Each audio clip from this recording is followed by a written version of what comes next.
There are no cameras allowed in the Supreme Court, but we do have audio of the Supreme Court's oral arguments. And I want to play for you the moment this week when, as the New Yorker described it, Justice Ruth Bader Ginsburg slapped her newest colleague, Justice Neil Gorsuch, rhetorically, of course. For that matter, maybe we could just for a second talk about the arcane matter, the Constitution, and where exactly do we get authority to revise state legislative lines? Aren't those all textual indications in the Constitution itself that maybe we ought to be cautious about stepping in here? Well, I don't think there's anything unusual about using the First Amendment and the 14th Amendment to regulate the abusive management of state elections by state government. That's what the court has been doing. Where did one person, one vote come from? Notorious RPG. Seriously, for the Supreme Court, that actually is a zinger. The case Gill versus Whitford could, just maybe, end extreme partisan gerrymandering once and for all. And joining me now to explain, Ari Berman of Mother Jones, Janai Nelson of the NAACP Legal Defense Fund, and Scott Ross, Executive Director of One Wisconsin Now. You were at oral arguments, Janai. Can you tell us a little bit about that moment and why is that significant? It's significant because it was the best one-liner you can imagine. Yes. Everyone who follows this type of work knows that the one-person, one-vote cases that date back to the 1960s are the foundation for much of what we're litigating today. And she just subtly reminded him that the Constitution exists and we have already litigated some of these fundamental issues. Yeah. And that, you know, his sort of pushing back and trying to disparage the claim that is being asserted right now was just counter to decades of Supreme Court precedent. Yeah, little Mr. Know-It-All has walked in there. You know, I guess he's coming like a wrecking ball, thinking he's going to run things.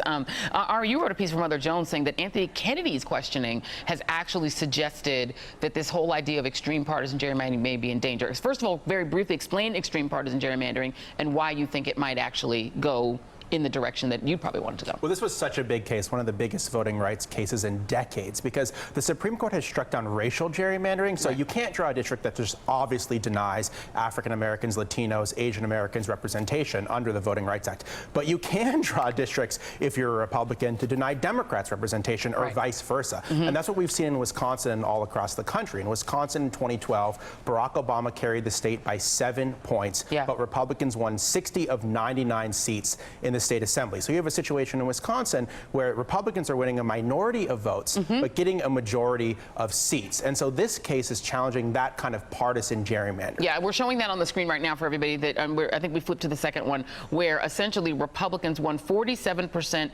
of the vote. I believe this is in Wisconsin in 2012, but they got 60 out of 99 seats. Democrats got 53% of the vote, but they got only got 39 seats. And you go to 2016, Republicans got 53% of the vote, but they got 64 seats out of 99. And Democrats got 47% of the vote, but they only got 35 seats. So obviously, it's not working that well. And Scott, in Wisconsin, it's been pretty open the way that Republicans have tried to lock Democrats out of power. Well, for sure. I mean, although the only open thing I would say regarding that is that these maps were literally crafted in secret, where every single member of the Republican caucus had to sign a secrecy agreement that they would not disclose anything that was going on there. So this was top to bottom, nothing more than, you know, what is essentially the only fraud in elections, which are partisan politicians rigging the process for political gain. Yeah, and Janai, you know, this is also a national issue, too. Republicans nationwide, in terms of the House of Representatives, they only got 49% of the vote, but they got 55% of the seats, and that is in the most recent election in 2016. So if this case were to go in the direction of the plaintiffs, could this knock down gerrymandering nationwide? Oh, absolutely. This is a case of national import. Wisconsin is just one example of where we see extreme partisan politics dictating and as Justice Ginsburg said, you know, making the districting preordained, effectively taking, you know, any real fairness out of the process. And Wisconsin's an interesting state because it's not, you know, a state that we think of that contains lots of minorities, but this is very much an issue that impacts racial minorities significantly. Not only do we have racial gerrymandering cases, but we have Democrats and Republicans together. This has happened on both sides, manipulating minority voters and using them as pawns in this political process, and that's been happening for decades. The Legal Defense Fund, where I work, has litigated against Democrats and Republicans in challenging racial gerrymanders and asserting that they have manipulated minority voters for partisan purposes. Well, and Ari, the argument always is, and I've had this debate with people about racial gerrymandering, that's saying that if you don't draw X number of black seats, right, in Congress, even though that bleaches the districts around them and creates locked-in Republican seats. We're trading Republican power for a little bit of black power, that if you don't do that, then you won't have any, or you won't have very many African Americans in Congress. What do you think of that argument? Well, I think what we've seen is that you can draw districts in a way that give African Americans, Latinos, Asian Americans representation, in many cases for the first time under the Voting Rights Act, while still making districts fair.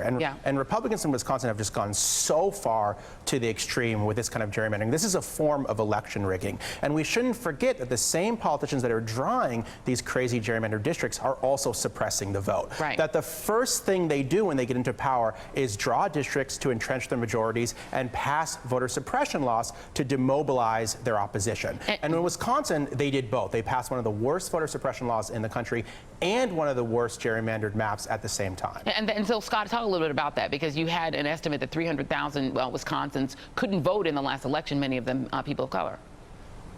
Well, there was recently just a thing that showed that about 20,000 voters just in Dane County and Milwaukee counties, which are the two largest populations of African Americans and Democratic voters in the state of Wisconsin, the 20,000 people weren't able to vote because of the voter ID law. I know that my organization, we went to court, we went in federal court and beat Scott Walker and the Republicans when it came to attacking early voting rights here in the state of Wisconsin. And what we saw is once we got some of those laws thrown out, when you give people a 21st century voting model, they will vote and they will use the right of the vote. And we shattered early voting records here in the state of Wisconsin in the 2016 elections. It has been top to bottom an attack on voter rights, whether it's voter suppression, voter intimidation. Back in 2010, they were doing voter caging, for God's sake. So absolutely, this is about partisan politicians trying to rig the system because they can't win in the court of public opinion. We'll have to see what happens in the Supreme Court. And it feels, Janai, like a lot of what we're seeing is locking in minority rule.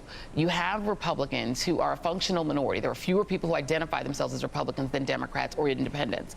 But they have inordinate power. And a lot of people say that their reason for not voting is that they feel it's futile. Have we created a system now where Republicans have so entrenched themselves in power and so locked voters out that without changes to things like gerrymandering and knocking down voter ID laws, we would functionally be a country that has minority rule, even when people of color become the majority?